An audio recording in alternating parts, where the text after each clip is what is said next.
कैदी पराग कोठारी ने अंश को सजा, नौकरी के साथ साथ घर से भी दिया निकाल और कुछ नहीं उखाड़ पाई ये प्रार्थना। नमस्कार दोस्तों, स्वागत है आपका आपके अपने चैनल हंग्री स्पिरिट्स में। हंग्री स्पिरिट्स देख रहे सारे दर्शकों का मैं अंजू शर्मा दिल से स्वागत करती हूं। राही की ये जल्दबाजी सिर्फ प्रेम पे भारी नहीं पड़ी, अंश पे भी भारी पड़ी। राही अंश की बड़ी बहन थी और यहाँ पे अनुपमा की तरह उसे भी अंश को समझाना चाहिए था कि जल्दबाजी नहीं करते हैं, प्रेम कह रहा है अंश तो प्रेम बात करेगा, मगर नहीं, राही को तो खुद ही हीरोइन बनना था। अब हीरोइन तो बन गई, बट इसका पूरा पूरा जो सजा का जो कहते हैं पहाड़ टूटा है वो अंश पे टूटा है। तो बात करते हैं, पहले वही निवेदन, जिन्होंने अभी तक चैनल को सब्सक्राइब नहीं किया है कर लीजिए, साथ में दोस्तों बेल आइकॉन दबाइएगा ताकि आपको हमारे वीडियोस के नोटिफिकेशन मिलते रहे। अंश और राही ने ली और बात कह दी सबके सामने, गौतम ने घोटाला किया और मुंह काला हुआ प्रेम का। अब यहाँ पे जो पराग कोठारी जो जज है, जो इस कोठारी परिवार का, और जज की कुर्सी पे बैठ के उसने कह दिया था कि ये हुआ तो इसको सजा मिलेगी, ये गलत हुए झूठे हुए तो इनको सजा मिलेगी। वैसे अगर प्रॉपरली देखा जाए तो उन लोगों ने तो झूठ बोला ही नहीं, ना राही ने ना ही अंश ने, क्योंकि घोटाला प्रेम ने किया हो या गौतम ने छुपाया हो, बात तो घोटाले की है ना, घोटाला तो हुआ है। मगर यहाँ पे तलवारें पहले से लटकी हुई कि गौतम को गलत बोल कैसे दिया।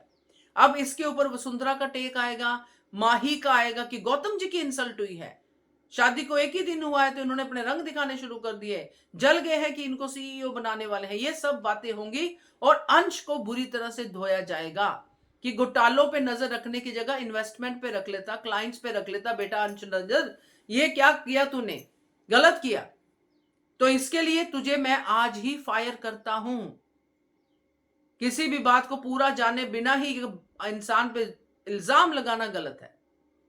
ये सब कह के वो राही और अंश दोनों को सजा देगा, मगर यहां पे राही को सेफ गार्ड मिलेगा क्योंकि अंश ने राही को बताया है, ये राही की डायरेक्ट इंफॉर्मेशन नहीं है। इसलिए पूरे के पूरे इस केस में अंश को जो है कल्प्रिट बना दिया जाएगा कि ये सारी गलती तेरी है, तू गौतम जी से जलता है, इसलिए तूने ये सारा जो कान है राही के भरे और राही कान की कच्ची यहां पे आके बोलना शुरू कर दिया। अब राही को तो डांट ही पड़ेगी, मगर अंश को सजा मिलेगी कि अंश तू अब ना तो कंपनी में रहने के लायक है ना ही इस घर में, अब यहां से तेरा टाटा बाय बाय। या अंश खुद ही कह देगा कि मैं जाता हूं, दोनों चीजें हो सकती हैं, सीन पे डिपेंड करता है। बट अंश इस घर में नहीं रहेगा क्योंकि हमने देखे आगे के सीन के अंश शाज में ही है और शाज में रह के ही खाना पीना हो रहा है, सब हो रहा है। सवाल यह है कि सीन तो हमने माही के भी देखे हैं, राही के भी देखे हैं, मगर सीन हमने गौतम और प्रार्थना के भी देखे हैं। और यहां पे ये सीन इस सीन से कनेक्टेड है क्योंकि प्रार्थना अकेली कोठारीज के घर पे है और गौतम उसका ध्यान रख रहा है।